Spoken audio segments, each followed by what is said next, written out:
Hello बच्चों, कैसे हो आप सब। आज हम इस वीडियो में बात करने वाले हैं प्रश्नावली 11। ठीक है, तो प्रश्नावली 11 में जो हमारा क्वेश्चन है वो किस टाइप का है, तो एक ही क्वेश्चन है। ठीक है, तो यहाँ पर सबसे पहला क्वेश्चन आपका दिया गया है कि यदि 8 किलोग्राम चीनी का मूल्य 240 रुपया है तो 12 किलोग्राम चीनी का मूल्य ज्ञात कीजिए। ठीक है, तो इस एक नंबर को जब हम बनाएंगे तो 8 किलोग्राम चीनी का मूल्य 240 रुपये, तो यहाँ पर लिखेंगे चूँकि 8 किलोग्राम चीनी का मूल्य जो है कितना दिया गया है, 240 रुपया दिया गया है। ठीक है, तो ये कितना है, 8 किलोग्राम चीनी का मूल्य है। ठीक है, तो 1 किलो चीनी का मूल्य निकाल लें। 1 किलोग्राम चीनी का मूल्य बराबर कितना हो जाएगा, तो 240 बटा में कितना, ये 8 हो जाएगा। ठीक है, तो काट दिया जाए तो कितना आ जाएगा, 30 आ जाएगा।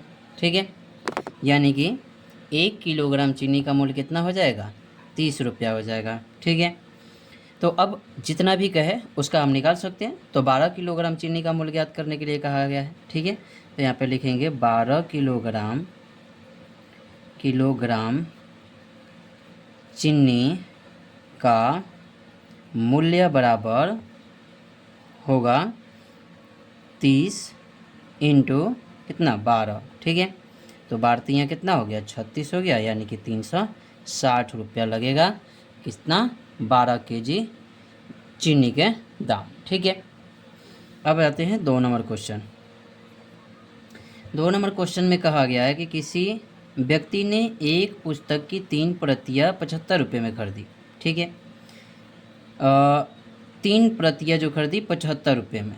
ठीक है, तो बताइए कि 300 रुपये में व्यक्ति पुस्तक की कितनी प्रतियाँ खरीद सकता है। ठीक है, यानी कि देखी जाए तो किसी व्यक्ति द्वारा, ठीक है, 75 रुपये में खरीदा गया पुस्तक, तो लिखेंगे 75 रुपया में खरीदा गया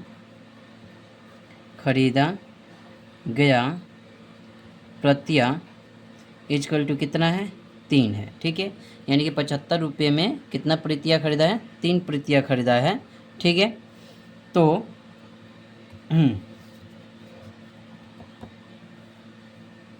तो 1 रुपया में कितना प्रतियाँ खरीदेगा, तो 1 रुपया में 3/75 खरीदेगा।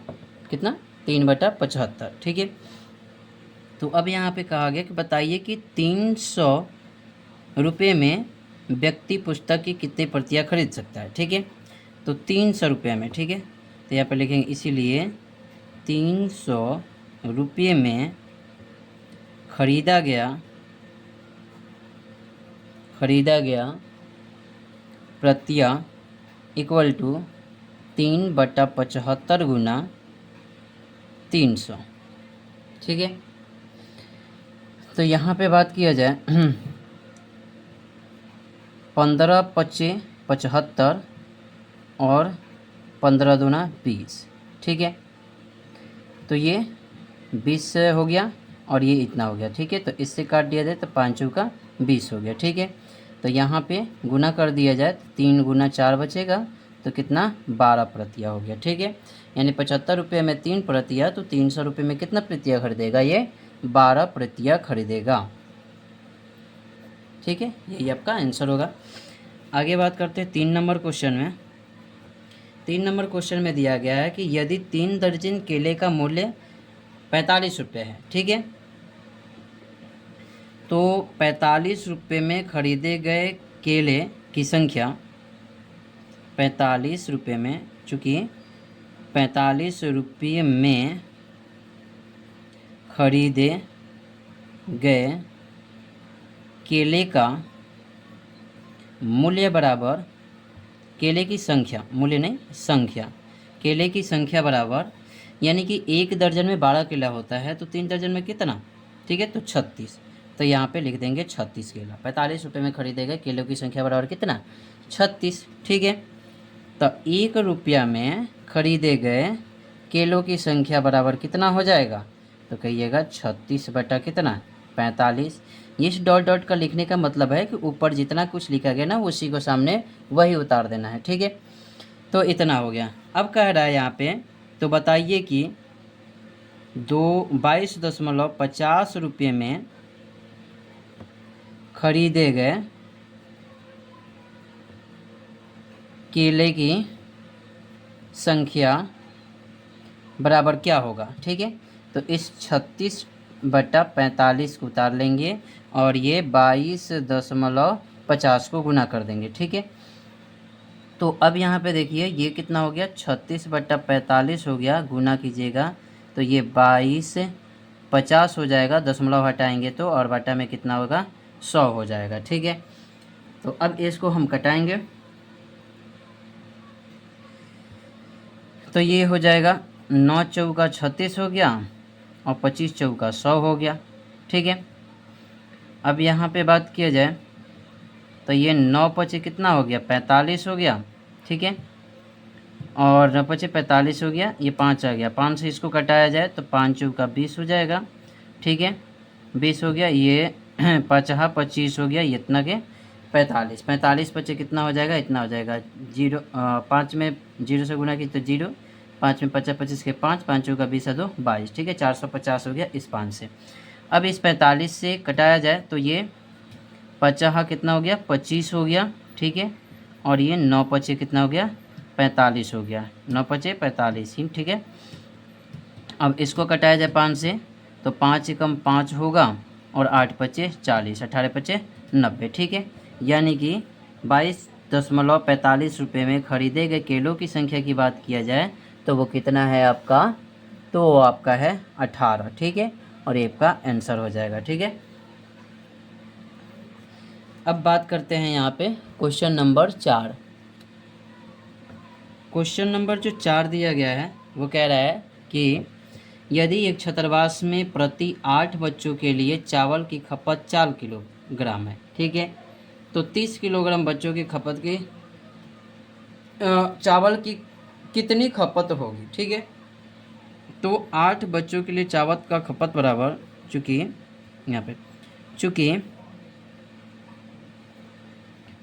8 बच्चों के लिए चावल की खपत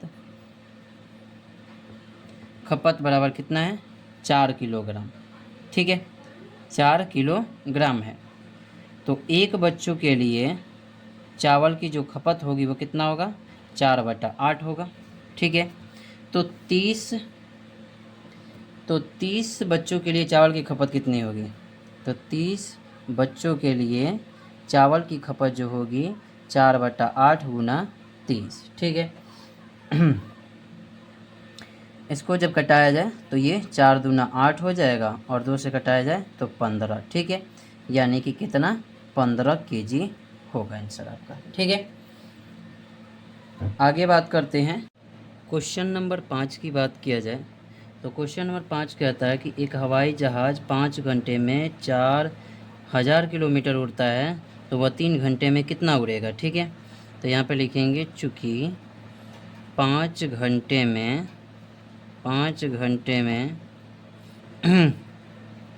तय की गई दूरी बराबर कितना है, 4000 किलोमीटर है, ठीक है। तो 1 घंटे में तय की गई दूरी बराबर कितना हो जाएगा, ठीक है। तो 4000 बटा में 5, ठीक है। तो अब कहा जा रहा है कि इसीलिए 3 घंटे में, तो 3 घंटे में तय की गई दूरी बराबर कितना हो जाएगा, तो 4000 डिवाइडेड बाई 5 और इंटू में कितना 3, 8 पचे 40 हो गया तो ये 800 हो गया, ठीक है। और 8 तरीका कितना हो जाएगा, 2400 हो जाएगा, ठीक है। कितना हो जाएगा, 2400 हो जाएगा। यानी कि 3 घंटे में कितनी दूरी तय करेगा, तो 2400 किलोमीटर दूरी तय करेगा, ठीक है। इसी प्रकार से 6 नंबर की बात किया जाए, 6 नंबर में कह रहा है कि 22 मीटर कपड़े का मूल्य 704 रुपये है। चूँकि 22 मीटर कपड़े का मूल्य जो है वो कितना दिया गया है, 704 रुपया दिया गया है। ठीक है, तो 1 मीटर कपड़े का मूल्य बराबर कितना हो जाएगा, 704/22 हो जाएगा। ठीक है, तो यहाँ पे 20 मीटर कपड़े का मूल्य कह रहा है, 20 मीटर कपड़े का मूल्य बराबर कितना हो जाएगा, 704/22 इंटू कितना, 20। ठीक है, तो इसको काटा जाए, 11 दूना 22 हो जाएगा, और इसको काटा जाए 11 छक 66, 11 छक 44 हो जाएगा। ठीक है, इसको काट दिया जाए तो ये हो जाएगा 10 दूना 20 हो जाएगा, और इसमें गुना कर दिया जाए तो 6 40 हो जाएगा, यानी 640 रुपया लगेगा 20 मीटर कपड़े का दाम। ठीक है।